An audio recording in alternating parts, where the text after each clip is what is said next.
Hi, welcome to my channel, Tales of Angela.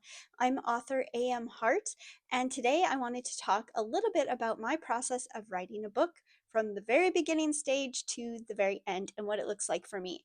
I think that everyone's a little bit different in how they approach writing and what works for you, but this is my process and I wanted to let you in on it. So here you go. Here are Angela's steps to writing a book. My very first step when I'm writing any book is usually an idea, and wherever that idea strikes, it's very important that I sit down within the next 2 minutes, probably. There's a 2 minute window where I have to sit down and start writing. If I don't start writing within those 2 minutes, that idea is probably going to fly away. Now, I have over the years kind of refined this process a little bit. So when I get an idea, I actually go into my notes app on my phone and quickly write it down. That way I can go back to it later and sort of amp up. But anyway, jokes aside, that I usually start my book, my creative idea, obviously with a sudden inspiration. What I do from there is I sit down at my computer and start typing. When I start a story, I start my story based purely on vibes. So I don't really focus on sitting down to make an outline right away. I just start typing. So because they're more character driven than plot driven, I'm actually able to just get into exploring the characters a little bit as I'm writing. And we're not super focused on what's going to be happening in the events of the story because it's more about the experience of these individuals and the way that they change or grow throughout the story. And that's pretty much true of all of my writing. I've realized as I'm looking back at a story I wrote back in 2007, I'm realizing that I always wrote this way. It was very character focused. Because I write that way, that is how I start. I just start writing. I don't plan at all. I just go based on vibes. From there, I usually keep writing until I run out of steam. And at that point, that's when I do a loose outline. What it looks like for me can be a little bit different depending on the day or when I've started. So I like to grab a notebook or even just a scrap of paper and start scribbling my ideas. And I just look at idea dumping at first. This could happen, and then this could happen, and then maybe this will happen at the end. And oh, maybe they could get there by doing this. And wouldn't it be cool if this other thing happened? And often my notes are pretty scattered around my computer desk, around a notebook, wherever they may be. Now, what I do is I have a loose outline, usually taken from this idea dump. So after I'm done dumping ideas onto the page and just sort of having a thought process for how everything could play out, then I pull that information into something coherent and I rewrite it as more of an outline. Now, when I say outline, I mean it's very much a skeleton. Often I don't know what's happening in the middle, and all I really know is kind of these characters need to be in this space by this time, and they need to be doing something very loosely defined around this time, and then this needs to happen, which changes something about the story, and then they need to be doing something else. So that's what I do next, is I do my loose outline. From there, I start writing my chapters. And my chapters are fairly short. They're usually around 1,200 to 1,500 words each. Some people like longer chapters. Some people might even go shorter than that, but that's kind of my general idea for it. And I do find that in terms of scenes and like setting up the camera, so to speak, and what we're going to look at for those scenes, I find that that's a pretty good length for me. I just kind of naturally write to about 1,200 to 1,500 words. And then it feels like, okay, now we can move to the next little scene that we're going to go to. So that's my basic starting process. I write through until I get all the chapters. If I get stuck at any point, I will have a brainstorm session again where I sit down, okay, what could happen to solve this problem in the plot? And I start to just dump ideas again. And usually, because I know the characters very well, because I've set up my world very solidly, it's easy for me to think of possible solutions. Sometimes it takes a little bit longer, and I just let my brain work on it in the background. So I know that a solution will come to me if I just keep going. So I'll do other things for a while. Inspiration always comes. It always does. Sometimes I'll reach a point in the novel where I feel that I can actually start typing a loose few sentences under each chapter heading. So that's when I'll go plan a few chapters ahead. And that can really help me when I'm sitting down to write for a session and I don't remember where I was at. And I can just look at that outline summary that I was going to put for the chapter. And usually it's only like 3 sentences, okay? I'm trying to think of something from Soul from the Supernova. And I'm thinking I wrote something like, they get lost in the city and then so and so shows up. So that's really it. And that's all I need to really grab onto, because I know the characters enough. I know how they would act and what sort of things they would be doing in the environment that they're in. I know that other authors love to plan like in detail, and that's totally cool, but I am not that way. If I do that, it sort of stifles me and I feel like trapped. So I kind of have to have a middle ground here. After all of that is done, I've written my first draft. This could take a month, 2 months, 3 months, a year. I wrote The Soul from the Supernova in 2008. So a long time ago, and I didn't return to it until 2023, which is now it's going to come out in 2025.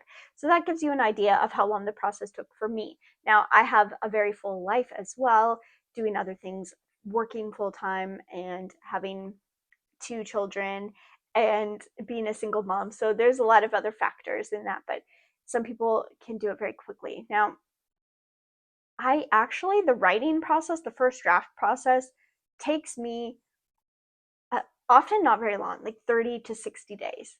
And I say that because I wrote Storm of Kelmandi, a book that isn't out yet, but I wrote Storm of Kelmandi in 2007 in 1 month. And then the second half of it I wrote in 2008 in another month. So the total word count, I think, is 108,000 words. And I wrote that in 2 months. So it's not like it takes me a very long time to write what I want to write, but it's the process after that that takes some time for me. I have my first draft. I let it sit for a while and then I go back to it. I open it up and I start my developmental edits, which means I have to start reading through each chapter and get a feel for how it's all working together. At this point is actually when I outline. So I kind of do a reverse outline process, which is different, I think. A lot of people don't do it this way, but this is where I'll pull up my PowerPoint document and I'll start creating slides for each scene. And the reason I like to do it in PowerPoint is because I can just move the slides around very easily, which I love. So also, the other good thing about it is that you can link to other slides. So I'll make a character page, for example, where I can write a character description. So for example, in chapter 3, maybe I describe the characters having green eyes, and then I'll write that into my character slide on PowerPoint. And as I'm reading through, maybe I come across later on in the book where I change his eye color to blue. And so I can now fix that because I can go back to my PowerPoint and see how I described this person before, and I can make the details match up. So that's a really good thing. And then I put place descriptions as well, directions, like often I'll say, oh, it's to the south or to the east or whatever. So that's all in there. And there's a slide for every area, for every named place or person. And that's how I like to do it. And then I outline the scenes that way. And I kind of have a loosely a 3-act structure, but you don't really have to do that. I don't really necessarily believe in following rules that way, but it works for a reason. You know, it is a thing for a reason. So when I get to the end of this outline and read through, it takes a while and it's pretty draining sometimes because you're going to find a lot of plot holes. At least I do, because the way that I write, when I don't outline as extensively, I have to do more of this after the fact. Whereas if you do outline more extensively, you might not have to do as much effort in this stage. So I take apart the story and I start to make things make sense. So I'll go solve whatever little plot holes come up and go, oh, this is inconsistent, so this is how I can adjust an earlier event so that it will make sense later on. So I'll go back and do that. Then I do the line edits. For Soul from the Supernova, I hired an editor to look through the book, and I really enjoyed doing this because I actually learned a lot. It's been a long, long time since I went to university. We're not going to talk about that, but it's been a while, so I'm not necessarily current in my best practices of grammar. So by going to my editor, I was able to learn a lot and catch up my knowledge. And so that was a good experience. Also, because I got to pause my work on the book. And so that was really valuable for me. In July and August, I didn't have to be working on my book as much, and I was able to just enjoy the summertime. And then I returned to it once I got the edits back. So then, once I got the line edits back, I was able to go through line by line and adjust things. And this was painstaking work. This was probably the longest part of the process for me. I made each individual line edit, made sure the lines flowed together, and I did that for all 40 chapters. Finally, the next stage. You might be thinking, oh, it's done now. No, working on a book takes some effort. So I get to the end, and now I'm doing another read through to make sure everything is as it should be and sounds good. Sometimes I read my chapters out loud to myself because sometimes I'll catch errors that I wouldn't catch if I were reading it in my head. Sometimes when I read things in my head, my brain skips over missing words or typos. But when I say it out loud, that's where I trip up and I'll notice.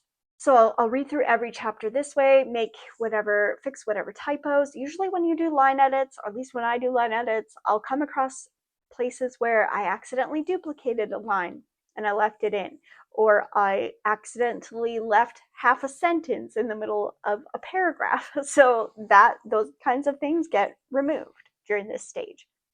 Then I do another read through, and this is more of a proofread. At this point, everything is sounding very smooth, very good. And I do another full read through to make sure it is pretty polished. Usually I'll catch some typos during this time. Then, at this point, I'm very sick of the book. I don't want to look at it anymore. Some of these chapters I've read probably 15 to 20 times each. It's a lot because, when you're doing line edits, even then, I have to reread and reread and reread to make sure it's smooth. So by this time, I'm sick of the book. And this is actually a great thing because if I'm feeling sick of my book, it means it's almost done. So I'm at this stage right now with The Soul from the Supernova. It is nearly complete and it's very exciting. So I read through it one more time. I haven't been catching much at this point. It's a pretty clean copy. Do I think it's perfect? No. I will never be able to catch it all. And I'll probably catch some as soon as I put it out there. As soon as I press publish, I'll immediately see 10 errors, but hopefully not 10, but they pop out at you after it's too late. So that's fine. I can update versions as needed. But at this point, though, it's a pretty clean copy. And if it was released right now today, I think it would be pretty readable and a good experience. I think most readers would enjoy it. Now, in between this, somewhere around the line edits is when I started looking at cover art for the book. I was able to get my cover trim size all solved and figured out on KDP, and I got a cover artist, and that's a whole other story that I will get into in another video because I got scammed on a cover, so we're going to get to that in a later video. But I got the cover art completed. I wrote my blurb for the back of the book. I started to do some of the front and the back matter, which is stuff like the table of contents, the acknowledgements, about the author page, that kind of thing. So that's all in there.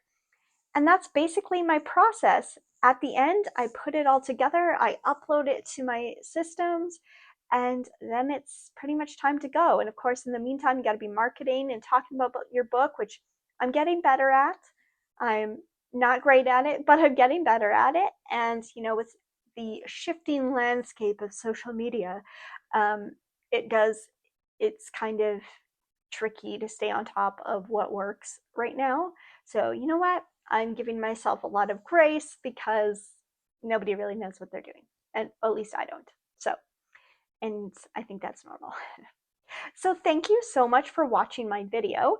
If you would like to subscribe to the channel and follow along, I'm going to be making more of these videos that help with writing processes and tips. Let me know in the comments if you have something that you specifically have questions about that you would like to see. Also, don't forget to check out my author newsletter. I send it out once a month, so you're not going to be bombarded with a ton of emails. But once a month, you'll get at least 2 new poems that are totally exclusive to the newsletter. You won't find them anywhere else. The newsletter is compiled by my friend Sky, who is a wonderful recent English graduate, and she does a wonderful job of putting all the information together when I'm just dumping my thoughts into text for her. So she's really good at that, and sometimes she even contributes her own little flash fiction or short story into the newsletter. So please sign up for that. You can get there through my website, Tales of Angela, and I'll see you next time.